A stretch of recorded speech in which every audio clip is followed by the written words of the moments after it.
How's it going, guys? Shane here from the UniVersus game design team, and I have the opportunity to show you two new cards from the upcoming My Hero Academia set, Undaunted Raid, and they're both Bubble Girl cards, so let's get right into it.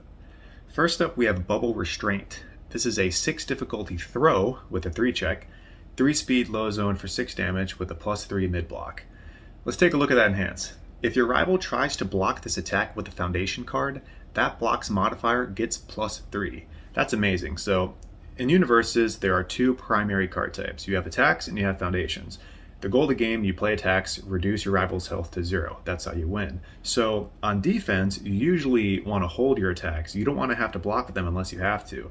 Instead, you want to block with your foundations or your secondary card types, actions or assets. Then you keep your attacks and you draw more attacks and you sculpt a kill turn, and that's usually how the game goes. So Bubble Restraint, very interesting card. Heavily discourages blocking with foundations, which most of the time is over half of your deck. And they generally also have worse block mods as well. Like attacks usually have like 1 or 2 on average. Foundations have 2 or 3, sometimes 4. So let's just say your foundation has a block mod of 3.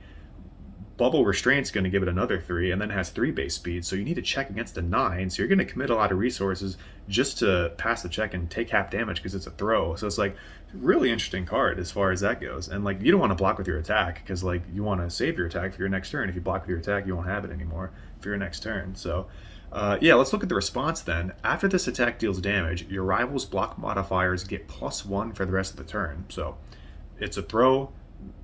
Even if it's completely blocked, it still deals half damage. That's what the throw keyword does. They got to have some form of throw hate or some way to like make attacks like this not deal damage. So this is an amazing opener. It definitely earns the 6 difficulty.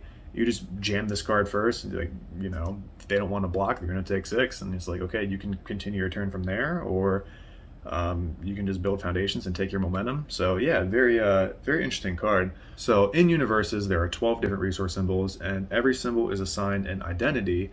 And it usually specializes in a certain aspect of play or like a certain angle of play. And fellow game designer Clint has actually started an article series on our symbols, kind of detailing what they do. I can put those in the description box below. You can check those out.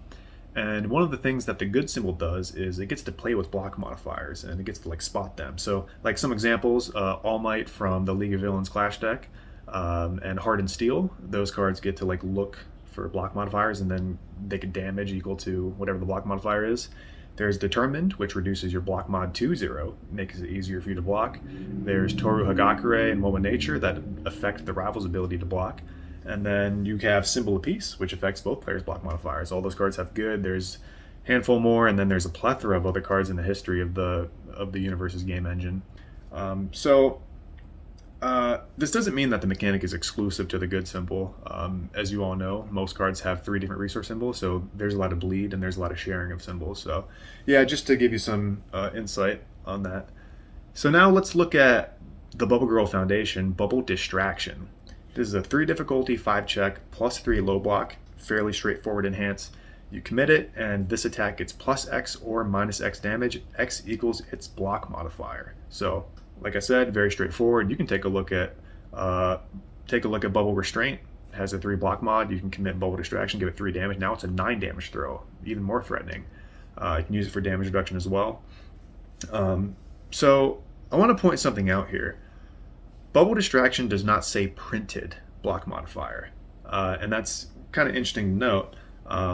Most cards that affect block mods like Toru Hagakure and all that usually affects them during the block step. And since Bubble Distraction is an enhance, you may think like, you know, outside of a card like Symbol of Peace, or if you block with it first, how could you use that to your advantage? How can you get more out of Bubble Distraction? And kind of want to bring up kind of an old character. Let's just say Sniper Joe from Mega Man Rise of the Masters. He had a really cool ability, passive ability on his character. All block modifiers got +2, so didn't matter where it was, stage, discard pile, card pool, everything. They all got +2 to the block modifier. So, and this was on a character, which was really cool. So with that said, just want to say, keep your eyes peeled for Bubble Girl. Catch you guys next time. Bye.